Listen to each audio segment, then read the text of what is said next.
ආදරණීය යාළුවෝ හැමදෙනාම හරි ආදරෙන් පිළිගන්නවා මගේ YouTube channel එකට. ඉතින් ඔයාලා හැමෝම හොඳින් ඉන්නව ඇති කියලා මම හිතනවා. අපි මේ අද යන්නේ ජපානයේ තියෙන උසාජින්ගු කියන ප්‍රසිද්ධ සිද්ධස්ථානයට.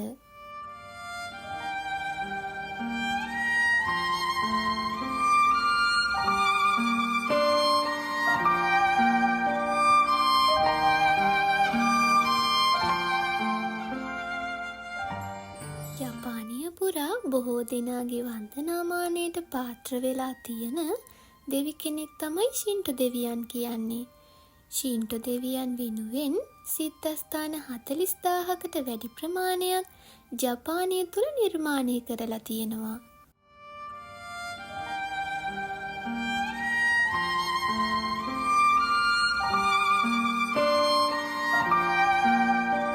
ශින්ටෝ දෙවියන් වෙනුවෙන් ඉදි කරලා තියෙන දෙවන විශාලතම සිද්ධස්ථානය තමයි මේ. ඒ වගේම තමයි මේ සිද්ධස්ථානය ජපන් අධිරාජ්‍ය පවුල විසින් රාජ්‍ය ගෞරවයට පාත්‍ර කරලා තියෙනවා. මේ ස්ථානය පිහිටලා තියෙන්නේ මහා වනාන්තරයකින් වට වුණු කන්දක.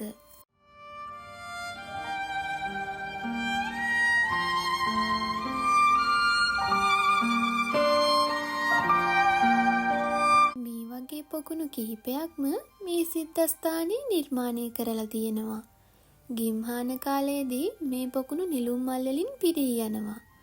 මේ වසන්ත කාලය නිසා අපට එය බලා ගැනීමට හැකියාවක් ලැබෙන්නේ නැහැ. මේ අපිට දකින්න ලැබෙන තැන හඳුන්වන්නේ පවිත්‍ර කිරීමේ උල්පත කියලා. මේ ජපන් ග්‍රැනයිට් ටොන් 24ක් වගේම වහලේ නවීන තඹ ටයිල් යොදාගෙන ඉතාමත් ආකර්ශනීය විදිහට නිර්මාණය කරලා තියෙනවා. අමුත්තන් වෙන අපිට දිය උල්පත භාවිතා කරන්න අවශ්‍ය උපදෙස් මෙහි සඳහන් කරලා තියෙනවා.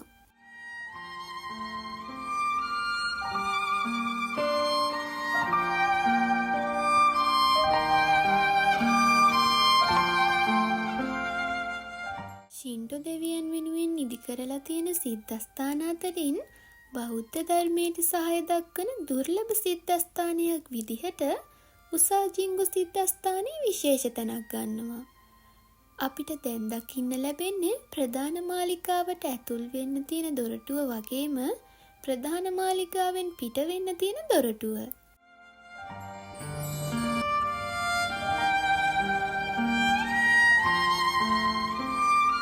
ඔයාලටත් මෙහෙම හිතෙනවද බලන්නකෝ.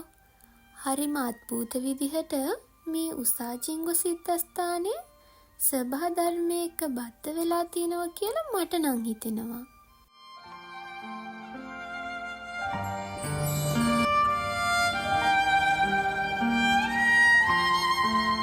එතනින් යනකොට දැනෙන්නේ පුදුමාකාර නිස්කලංක බවක්. විවිධ වර්ගයේ මහ ගස් වලින් පාර දෙපැත්තම පිරීලා. ඒ වගේම අද දවස හරිම සෞම්‍ය දේශගුණයක් තියෙන නිසා පහසුවෙන් අපිට මේ දේවල් බලා ගන්න පුළුවන් වෙයි කියලා මම හිතනවා.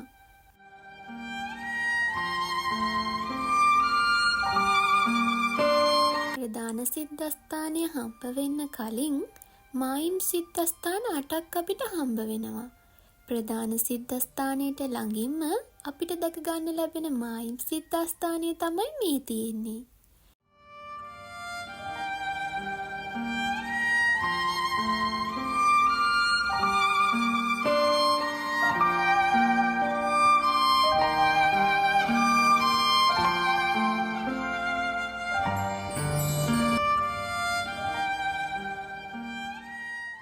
ප්‍රධාන සිද්ධස්ථානයට ළඟා වෙනකොට සයිඩායි මොන් නමින් හඳුන්වන මේ දොරටුව හරහා තමයි අපිට ඇතුළු වෙන්න තියෙන්නේ.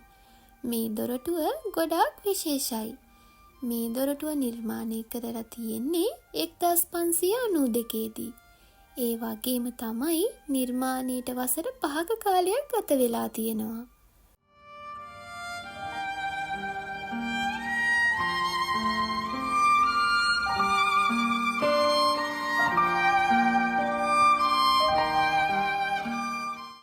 අපි මේ ඇතුළු වුණේ පූජනීය භූමියට. දකුණු පැත්තෙන් මෙහි කාර්ය මණ්ඩලයේ රැඳී සිටින කුටි දැක ගන්න ලැබෙනවා. අමුත්තන් වෙන අපිට අවශ්‍ය සහාය ඔවුන්ගෙන් ලබා ගැනීමට හැකියාව තියෙනවා.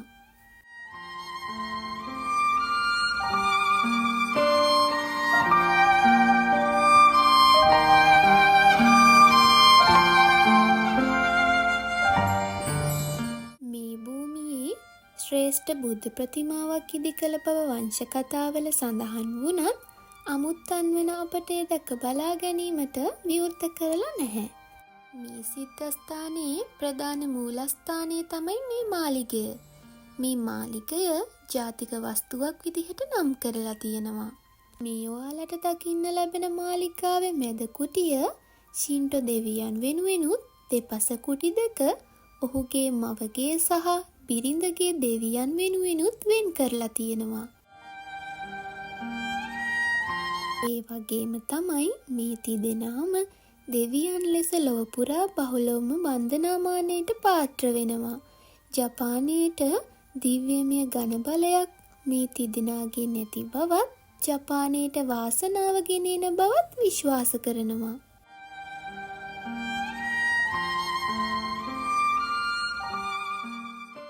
සංචාරකීන් වෙන අපිට ගොඩාක් වටින දෙයක්නේ සිහිවටනයක් කියන්නේ. බලන්නකෝ මෙතන ලස්සන සිහිවටන ගොඩාක් තියෙනවා. යෙන් 1000ක් වගේ මුදලකට මේ පේන රතු පාට සිහිවටනේ මිලට ගත්තා.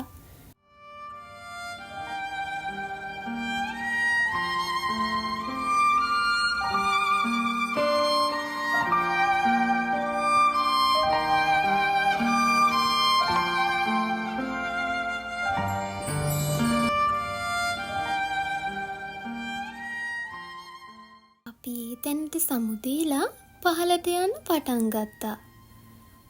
පොකුණු මත තියෙන ශාලා, වනාන්තරය හරහා තියෙන වංගු සහිත මාර්ග, කඳුකර දෙවිවරුන් වෙනුවෙන් වෙන් කරලා තියෙන සිද්ධස්ථාන, විශාල වුණු ශාක, ස්වාභාවික කොළ පාටට සම්පූර්ණයෙන්ම විරුද්ධ පාටක් වෙන රතු පාටින් නිර්මාණය වෙලා තිබුණු සෑම තැනක්ම මගේ මතකේ රැඳුණා. මේ තියෙන්නේ මම දකින්න ආසාවෙන්ම හිටපු ගහක්.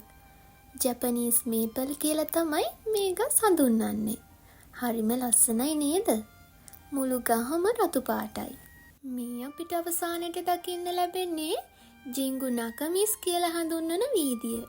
මේ වීදිය සිහිවටන සාප්පු වගේම අවන්හල් වලින් පිරීලා තියෙනවා. විශේෂයෙන් අපිට මේ අවන්හල් වලින් උසා රස කැවිලි සහ දේශීය රතු ඉස්සන් භාවිතා කරලා හදපු නිෂ්පාදන මිලදී ගන්න පුළුවන්.